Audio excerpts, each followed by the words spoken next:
you that if you're watching this on the replay, that you can comment or ask any questions because I will come back to the comments.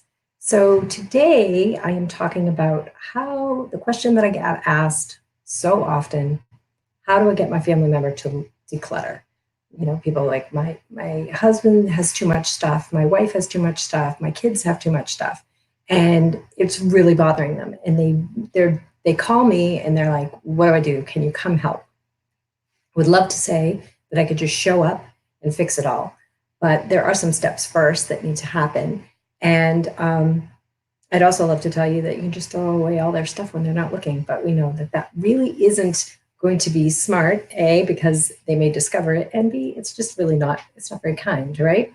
So um, the first step that you really need to do is to be real with yourself. I'm gonna put my comments on so I can make sure I can see. Be real with yourself. A lot of times I would show up to a consult and somebody would say, yeah, all this stuff, this is my husband's, this is my kids.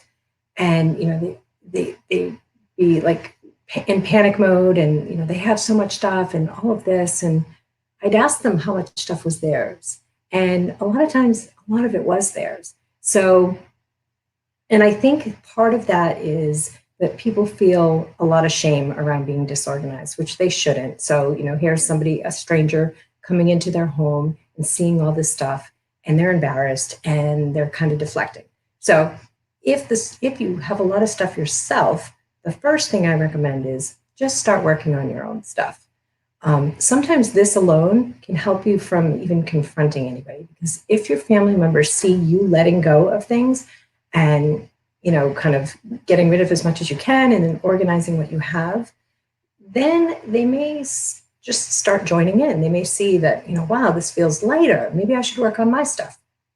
So that would be your first step if you do have a lot of stuff and you want to maybe get the ball rolling. Definitely don't touch any of their stuff. And then a lot of times that won't work. People will work on their own stuff, or you may be the person that doesn't have a lot of stuff and it is everybody else's stuff. In this case, you really want to, I'll talk about children in a minute, but with a spouse or a partner, you want to sit down and discuss with them, how it makes you feel, not how they make you feel, but how the stuff, all the stuff in the house makes you feel, or the office or wherever we're talking about. Maybe it's causing you anxiety or stress, and maybe that's affecting your relationship. Things that, the number one thing that affects relationships is usually financial, right? I just said, right, I don't like when people say that. Side note. So the number one thing that really affects relationships is financial. And a lot of times clutter can be tied to that as well, but it's usually like the second thing. People like the mess. It's very hard to live with other people. We all have our own way of living and doing things. And when you have to combine that with someone else, it's difficult. And then, add children into that, it just adds a whole nother layer. So and with the financial thing, sometimes this clutter has to do with like a shopping addiction. And that's a whole nother level that needs to be dealt with. So I really recommend sitting down and just letting them know how you feel. And like as with any kind of issue with a relationship, if they're not receptive, then you may need to get, seek out a therapist and get counseling for that. There's no shame in that at all. Sometimes it's just working through, because there is so much emotion or energy attached to things sometimes that, what I may think is ridiculous for somebody to be holding on to, the other person is thinking, no, this means this to me, or I do this way. And they may not even know that answer. And that's where extra help can come in. And that can come in the help of a professional organizer or a therapist. But the key is they have to be receptive to that. You can't force anybody into anything. And you definitely don't want to shame or judge them along the way. You want to approach this very kindly. Maybe paint a picture of how, things would look if there was less stuff around. Maybe you'd have more money to take trips, or it just would feel lighter in the house and you would be less stressed. And that's just going to make everybody happy, right? If the person who's stressed about it all is feeling more relaxed. And it could be that the person that's holding on to the stuff is also stressed about it. But if you approach them and put them on defensive mode, they're not going to show that. They're going to show that, no, this is my stuff. They're just going to be in defense mode. Now with children, and this could be a whole nother topic, is my child a hoarder? That's another question that I get asked all the time. I'm going to tie it into here since it goes with family. Children have a natural inclination to collect things. Not all, but most children will collect things.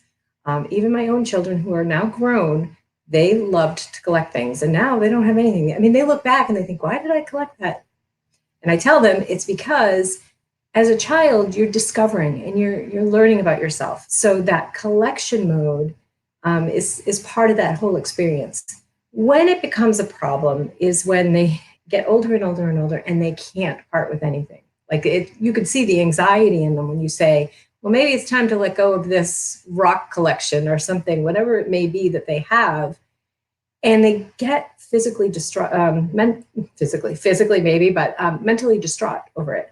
Then you may be seeing signs that there could be a hoarding thing, but it's not, all the hoarding shows have brought this out. But what happens is it's not necessarily going to be the case. So you have to trust your judgment and watch your children. They're going to collect things as long as they're not collecting anything that is harmful to them, or God forbid they're collecting food in their room. That's going to attract bugs. Of course, we don't want that. But if they're collecting rocks or anything that they may want to maybe make a project out of, then they should be okay. And you can bring someone in to talk with them, but it's not necessarily a psychological thing with children, and it's not necessarily a psychological thing with adults. Sometimes it's just the way that they've been living and they've had stuff all around.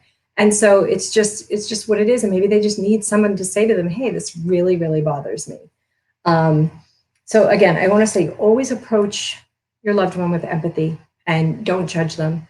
And if you offer help, if you've worked through your own stuff or you don't even have your own stuff, offer help. If they can't work with you, then bring in a professional.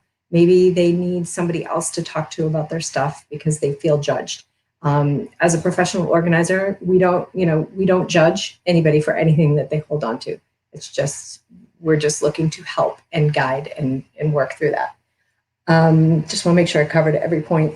I talked about the children, because I have gone in and helped a lot of kids kind of get organized based on their parents. Because the thing is, with a child, you can just bring someone in, right? You're kind of in charge of what their daily life is like. And if you bring someone in to help them, of course, you wouldn't want to force anyone on them. I've had a few people do that. And, it's tough. It's tough on the person coming in because they know that they're not wanted there.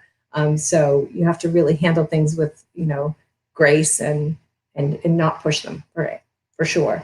So I think I covered all of that. If you want to read about any blogs that I have, I'm testing out, as we talked about last week. So last week I talked about what is virtual organizing.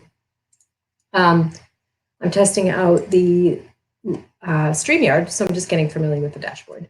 But you can go to my site to get any more information. If you ever want to talk to me about a specific situation, you feel free to schedule a call there, or you can just message me here on Facebook. And I know this is going to YouTube as well too. So, you can always go to my site and find different ways to contact me.